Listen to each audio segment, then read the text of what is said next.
السلام علیکم ورحمۃ اللہ وبرکاتہ۔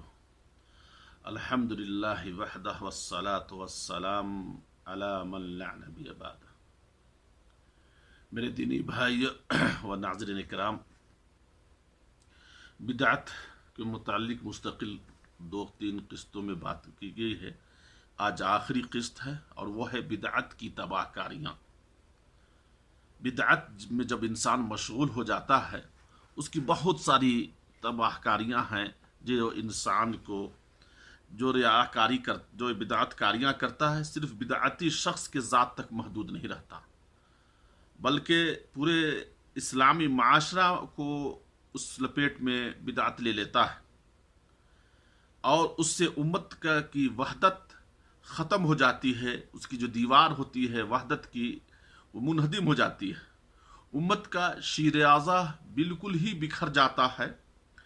اور یہاں پر صرف میں ایک مثال پیش کرتا ہوں کہ اگر اس کے نقصان کے مختصر واضح کر دیتا ہوں کہ معاشرے میں ایک بدعت تصوف ہے، اور تصوف کی نقصانات کس طرح ہیں، اس کا سب سے پہلی یہ ہے کہ اس سے مسلمانوں کے اندر جہاد کی روح ختم ہو جاتی ہے، اس لیے کہ اس پورے فریب دعوے کے ساتھ جہاد النفس کے لیے اپنے آپ کو کیا کہتے ہیں کہ خالی کرو، جہاد نہیں کرنا ہے، صرف جہاد نفس کے لیے خالی کرو۔ تصوف میں ایک نقصان ہے۔ دوسرا، امر بالمعروف و نہی عن المنکر کا معطل کر دیتا ہے۔ ان دوسرے کے کیوں تم جاؤ گے، صرف اپنا ہی خیال کرو۔ اسی طرح دوسرے کے عیوب پر نظر مت رکھو، بلکہ اپنے عیوب پر نظر رکھو اور اپنے عیوب کو صحیح کرو۔ تیسرا نقصان جو ہے، رسول اللہ صلی اللہ علیہ وسلم اور اولیاء و صالحین کی محبت، ان کے حقوق کے نام پر غلو کو خوب پھیلایا، اور یہی سے قبر پرستی کو جنم لے لیتی ہے۔ اس لیے یہ قبر پرستی بہت ہی بری چیز ہے، اس کی یہ تباہ کاریاں ہیں۔ دوسری تباہ کاریاں ہے، بدعتی کی حمایت کرنے والے پر بھی اللہ کی لعنت ہے۔ یہ بھی ہماری تباہ کاریاں۔ اللہ کے رسول صلی اللہ علیہ وسلم کی حدیث ہے، مسلم میں ہے کہ اللہ کے رسول صلی اللہ علیہ وسلم فرمایا کہ بدعتی لعن اللہ من آوى محدثا، کہ اللہ کی لعنت ہے ایسے لوگوں پہ جو بدعتی کو پناہ دیتا ہے۔ اس میں اللہ کے رسول صلی اللہ علیہ وسلم نے لعنت فرمایا۔ اور بدعتی کی توجہ قابل قبول نہیں جب تک کہ وہ بدعتی اس بدعت کو توبہ اس وقت قبول نہیں ہوگی بدعت کی جب تک بدعتی اس بدعت کو نہ چھوڑ دے جو بدعت کر رہا ہے۔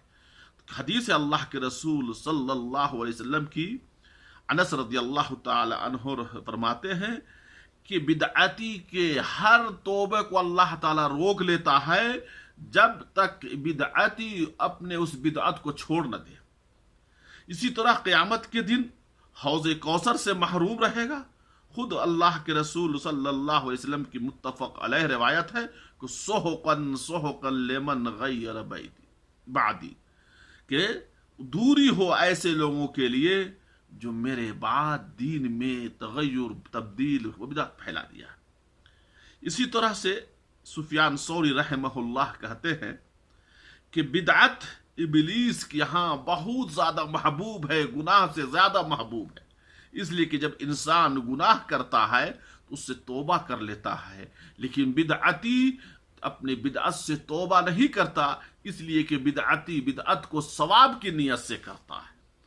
اس طرح امام مالک رحمۃ اللہ علیہ سے پوچھا گیا کہ ابو عبداللہ، ایک آدمی پوچھتا ہے میں احرام کہاں سے باندھوں؟ امام مالک رحمۃ اللہ علیہ فرماتے ہیں کہ ذوالحلیفہ مدینہ میں پوچھا گیا کہ مدینہ میں کہاں سے باندھوں؟ تو فرمایا ذوالحلیفہ کا مقام جہاں ہے وہاں سے رسول اللہ صلی اللہ علیہ وسلم نے باندھا تھا، اس لیے وہیں سے ہم بھی احرام باندھیں گے۔ اس آدمی نے کہا کہ میں مسجد نبوی میں روضہ کے قریب سے باندھنا چاہتا ہوں۔ تو امام مالک رحمۃ اللہ علیہ فرماتے ہیں کہ ایسا مت کرو، مجھے تمہارے فتنہ میں مبتلا ہونے کا ڈر ہے۔ ایسا کرو گے تو مجھے ڈر ہے، خوف ہے کہ کہیں مبتلا نہ ہو جاؤ تم فتنے میں۔ اس آدمی نے عرض کیا کہ اس میں فتنے کی کون سی بات ہے؟ میں نے کون سی نئی اخراج، میں تو صرف احرام باندھنے کا ارادہ کیا ہے۔ امام مالک رحمۃ اللہ علیہ فرماتے ہیں اس سے بھی بڑا فتنہ کیا ہو سکتا ہے کہ تم یہ سمجھتے ہو کہ احرام باندھنا مسجد نبوی روضہ سے بہتر ہے، جبکہ نبی صلی اللہ علیہ وسلم نے ذوالحلیفہ سے باندھا ہے۔ گویا کہ تم نبی صلی اللہ علیہ وسلم کے فیصلے پر سبقت کی لے گئے ہو، جس کو نبی صلی اللہ علیہ وسلم سے سمجھنے سے بتانے سے قاصر رہ گئے۔ یہی سب سے بڑا فتنہ ہے۔ اور اللہ تبارک و تعالی ہمیں آخر میں دعا ہے کہ اللہ تبارک و تعالی ہمیں ان فتنوں سے محفوظ رکھے۔